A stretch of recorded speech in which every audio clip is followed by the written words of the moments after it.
two, sorry. So those two short programs are offered in the framework, as I was saying, of the Arqus Alliance and the Erasmus Plus program. So I will introduce the Twinnings, then the BIPs, and then we will have time for the question and answers. On this purpose, I have with me, so I'm from the University of Lyon 1, I'm Geraldine Lyon, and I have my colleague Suzanne Kloon from the University of Padova, Ursula Broda from the University of Wrocław, Isabel Maringer for the University of Leipzig, and I think that I don't see any other colleagues now. So we can move forward if you don't mind, Susie, to present the Twinnings. So the Twinning is a program that has been created within Arqus. So the Twinnings 2.0 is a short program offering a mobility to a teacher and a group of students. It implies reciprocity, which means that when a program is built between two Arqus partners, for instance, if we have a program between Leipzig and Padua, a group from Leipzig will go to Padua, and then a group from Padua will go to Leipzig. So this will be done during 2 different weeks, depending on the program and the activities. The activities proposed within the program can be very different. It can be conferences, workshop, field visits, any activity that are relevant to what you want to do during the program. The program can be on 2 different formats. It can be in a blended learning format, so you can have a virtual component plus the physical mobility, but the virtual component is not mandatory, so it can be only the physical mobility. The physical mobility is quite short. It's between 3 and 5 days. When we say 3 days, it means that it's 3 days of activities plus 2 days of travel. And if it's 5 days of activity, it's going to be 5 days plus 2 days of travel, so 7 days in total for the mobility. The group from each partner are composed by 1 teacher with 3 to 5 students. Can you move? Sorry, Yes, Susie. I'm trying. Oh, okay. It doesn't move. Okay. All right, thank you. Thank you. Yeah, great. Thanks. And I think We skipped one? Yes. Yeah, I think so. Yeah, thank you. Wait. Thanks. Yes. Okay. Yeah, the call. So that was the general presentation and description of the Twinnings. For this call right now, we have 5 participating institutions: the University of Granada, Lyon, Minho, Padua, and Wrocław. I put some notes for Granada, for instance, because for this call, they will be able to fund 1 group of 3 students up to 5 days, including travel. So 3 days of activity plus 2 days of travel. In the case of Minho, a virtual component will be mandatory, or the program will be reserved for PhD students. But I'm saying but because in the case of Wrocław, sorry for the pronunciation, the Polish National Agency for Academic Exchange support the activity, and the University of Wrocław will be able to financially support incoming groups, which means that even though the University of Graz, Leipzig, Maynooth, and Vilnius cannot fund the mobility of their group, it could be financed by Wrocław in the case there is a program with the University of Wrocław. So if academics from the University of Wrocław want to implement a program with Graz, for instance, it's possible thanks to NAWA. So you can still build a program if you're interested in the Twinnings. Excellent. Yeah, thanks. So the application deadline for the program is the 31st of May. The visit will be starting in September, they can start, in September 2026. Except for the University of Granada, the group will be able to move from January 2027. And then the visit will have to end either in summer 2027 or depending on each university. And this is because of the fundings. So the visit have to be carried out before the end of the financial period. So for Wrocław, it will be the 30th of March, sorry, and in Lyon, the 25th of June. But you still have between September and those dates to implement the visits. Regarding the funding, so the trainings are 2.0. The program are only funded through university-owned funds. Which means that, as I was saying previously, not all the universities have funding for this activity right now. The grant that will be given to the students depend on each university. It can be calculated on unit cost or real cost. For that, you will have to check with your international relations officers to see in which situation the university is, if it's unit cost or real cost. But still, in all the situation, the travel cost for the students cannot exceed 450 euros. And the individual support is 79 euros per day per student. This includes also the travel days. So if you have a mobility for the student of 5 days of activity plus 2 days of travel, 7 days will be supported. So it's 79 euros per 7. So that's for the student. For the lecturer, it's a bit different because they are responsible for the fundings of their travel and living costs. So in that case, they can check if in their university they can apply for an Erasmus Plus grant to support their travel. Anyway, for all the situation, I highly recommend you to get in touch with your international relations officers because they will have the answers for all the practical aspect of the mobility. So how to apply? We have published the call on the Arqus website, in which you have all the details and the Google form to apply.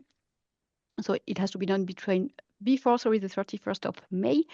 When you apply, it's only one representative who apply for the program. So on behalf of the two institutions who are involved in the program.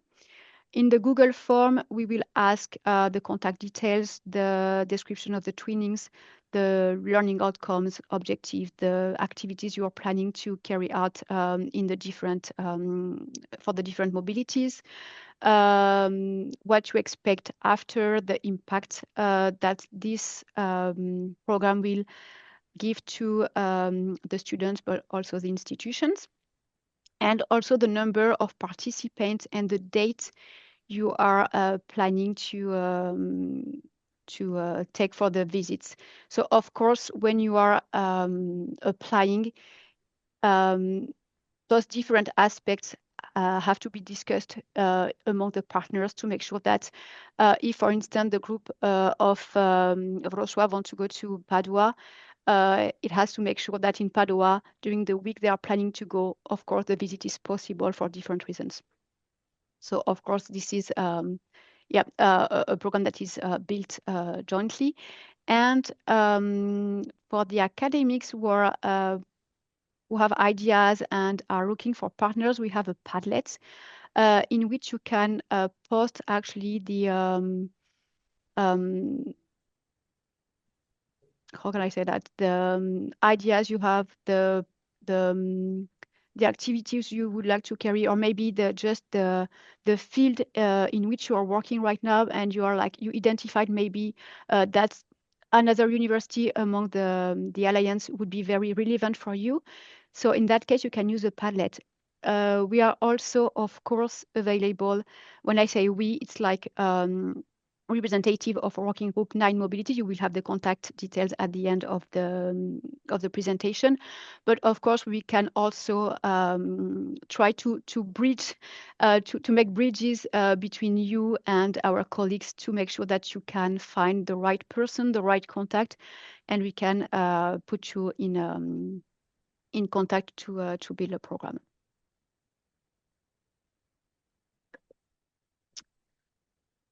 So once you have applied before the 31st of May, a committee will gather. The committee will be, the jury committee, sorry, will be composed with either academics and or representative of the Working Group 9 Mobility. And it will select the proposal depending on the learning outcomes, the implementation strategies, the sustainability of the action, and also the impact the program will have on the participants and institutions. We expect to have the result by the 22nd of June. And then once you have the answer from the committee, you'll be able to start planning and carry on the activity starting in September 2026, or just for the group of Granada in January 2027. Okay. Thank you, Geraldine. Shall I go on with the blended intensive programs? So straight Sure. on. Yeah, And sure. Maybe, and we'll do the question at the end of the. Okay. Yep. So I just want to summarize what is a blended intensive programs. A program. I don't want to go in detail now, since we spoke about it already before.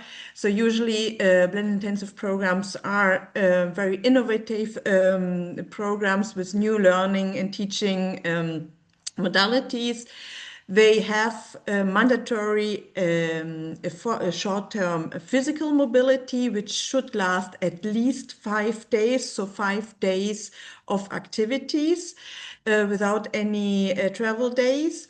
And we have a mandatory virtual component where usually starts already the collaboration also between students, can be also only online lectures. There is no strict description how the virtual component has to look like. It can be before, it can be after the physical presence. So there is very much a freedom about the construction of the program. A blended intensive program has to have at least 3 partners from at least 3 different Erasmus program countries. And one of these partners will be the coordinator, and the coordinator receives the funding, the organizational support. And meanwhile, the other 2 partners are sending the students. The students are also, we can have also BIPs for staff, so that students or staff will participate as learners on the program. So we have to distinguish, this is a kind of 2 different types of BIPs, or the university is a coordinating organization where the students or the staff are coming for the in presence phase, or it's a partner university who is organizing the outgoing mobility, where students or staff are participating on a BIP in another university. There is also the possibility that the coordinating university is not necessarily the host university, but that depends on the different regulations and the funding availabilities. Each BIP has to have a workload of 3 ECTS, so around 75 hours of activity. So this call, our Arqus call, is for the assignment of the organizational support. So that means that the coordinating university, which should be an Arqus university, applies for the funding in the name of the whole consortium. Then the consortium has to have at least 2 universities from the Arqus Alliance. The 3rd university can be a different university, but of course we would like to have as much as possible Arqus universities who are participating on our BIPs. There is a minimum of participants, so learners, to send to every BIP. It can be 10, it can be 20, that depends on the universities. The call, of course, is published on the Arqus website, and also for the BIPs, we have a Padlet in case that someone has a good idea and would like is looking for potential partners, so that can be announced on the Padlet. Just to remind that, so we are very much agreed about our call, about the people we are sending, about the funding. But as soon as a BIP includes a non-Arqus university, these non-Arqus universities should, of course, double check with their international relations offices about the possibility to send to participate on the BIP. Another remark, just to remind on the fact that this call is for the organizational support. Of course, then in the implementation of the BIP, the participants need to have the funding. They should receive funding with the Erasmus mobility scheme. So there will be organized also the selection of students or staff who are participating as learners, as well as the applications for teachers for teaching staff mobility. So these mobilities and these funding or scholarships for the Erasmus mobilities are not included in this call. They have to be organized separately and regarding the rules of each partner university. So this is the money we have is to spend this year. We have the possibility to support 14 BIPs with this call, different numbers in different universities, different rules and budget availabilities, but this is the situation. It works, the application works as well with a Google form where the coordinator, the potential coordinator, applies for the whole consortium. We were asking in this Google form for all contact details, for the title and the description, the outlook of the program, the timing, and the expected number of participants, and so on.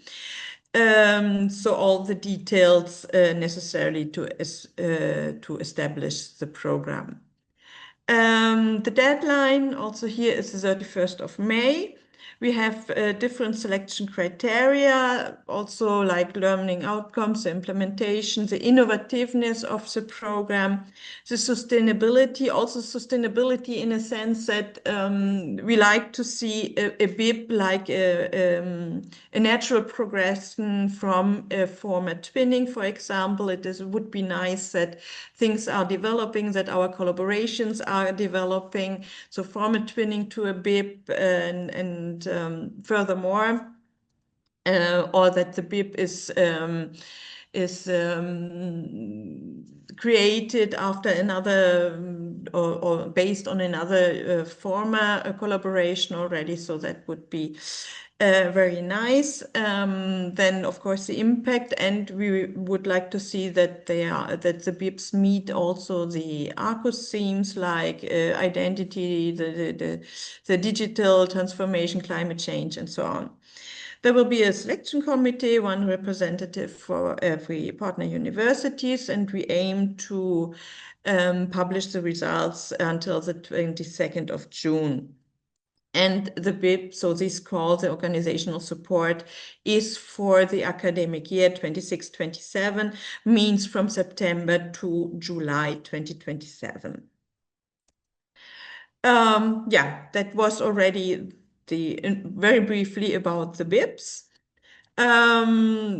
We have included here a small scheme about the differences between twinnings and BIPs. So should I describe that, or should we leave that? Would you like to do it, Geraldine? Yeah, it's actually, as you were saying previously, like we can see the twinning as a first step, and then maybe to go further the BIPs. So when we see like the two different programs, we can see that the twinning is quite flexible in different aspects. And I didn't mention that in the presentation, but for instance, for the twinning, you don't have a recognition, meaning like you don't have to award ECTS. So it's slightly different than the BIP program. So yeah, maybe I'm not going to describe the full document because it's actually summarizing what we just said. But it's just like to see the two differences, like the differences between the two programs very quickly and easily in the tab. Okay. Yeah, and that's just a list of our colleagues in the different partner universities. So interested teachers, professors should contact also our colleagues to clarify doubts and yeah, for support. And that's already the end, and I think we are ready for questions and answers. And I would give the floor to the participants or to the colleagues if they want to clarify something for their universities, which we have not mentioned very clearly.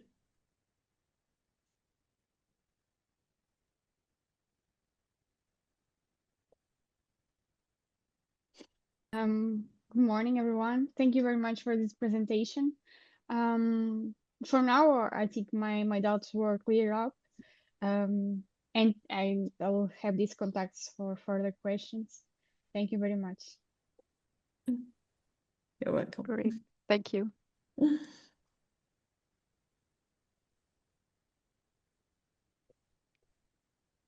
Yeah, don't hesitate. Maybe if you don't have right now questions to write to us later on if you like. Maybe you just see different things and you have to process them. So yes, we will be, of course, available after the webinar to answer your question. Thank you. Yes, I have just maybe I got a bit lost in the presentation. It was very helpful, but just something I'm confused about. So in the BIP program, is it mandatory the physical? Okay, so in both of them, both the virtual and physical mobility are mandatory. For the twinnings, you don't have not necessarily a mandatory virtual activity. Okay. It's only the University of Mainz, right? Minho. Minho. In the case of Minho, for the twinnings, it has to be carried out either in a blended mode, so with the virtual component plus the physical mobility, or the program has to be done for PhD students. But this is just for Minho. For the other university, for the twinnings, you don't have to do a virtual component. It's not mandatory. But the physical mobility in both cases are indeed mandatory. Yes. Okay, perfect. Thank you very much. You're welcome. So, good morning. If I may, I have a question regarding the twinning. As I could understood, for the University of Minho, only virtual is possible. So in the twinning program, because there is a physical mobility, it has to be reciprocal between the two institutions, or, for example, if Minho is able to participate, the physical activity may be on the other partner. So can you clarify that? Because I'm a bit confusing. Sorry. Yes, sure. Yes, sure. In the case of the twinning, yes, you have the reciprocity is mandatory. So if you have a program between University of Minho and Padua, a group from Minho will go to Padua and a group from Padua will go to Minho. That's for the physical part. So each group will move. Okay. Regarding the virtual component, and I think our colleague from Minho is here, Natalia. But for yes, I am. All right, but for Minho, yes, this is because of the funding schemes. In the case of Minho, you can have the twinning with a virtual component mandatory, or if you don't do a virtual component, in that case, the program will be reserved for PhD students. And Natalia, you correct me if I'm wrong, But no, it's correct. Yes, it's either for PhD students, and then you do not need the virtual component. If it's for master or bachelor students, you need a virtual component. But the virtual component can be a simple thing, like 1-2 days preparation for the presential component. It doesn't need to be a very complex thing. Okay, so in this case, it should include a virtual component plus the physical mobility. So yes, the physical mobility it's always mandatory. Yes. Okay, so and if it's the target group is a bachelor or master students, then we need to have a virtual component because of the funding schemes in our case. Okay. If it's PhD, then no need for virtual component. But okay, thank you. Now if you have any doubts, you can contact us directly. Okay. Okay, thank you. Thank you. I will do that.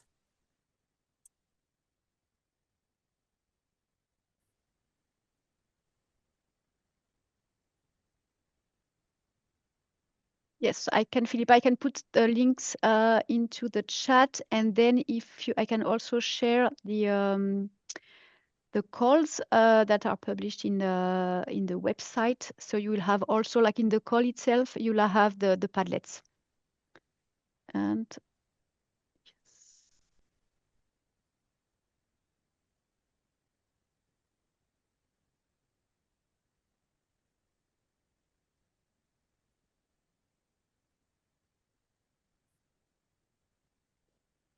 Okay.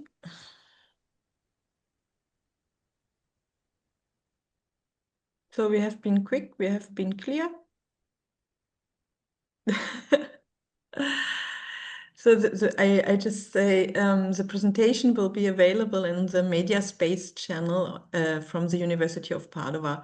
So if you write in Google or something, MediaSpace UniPD BIPs, you will find it.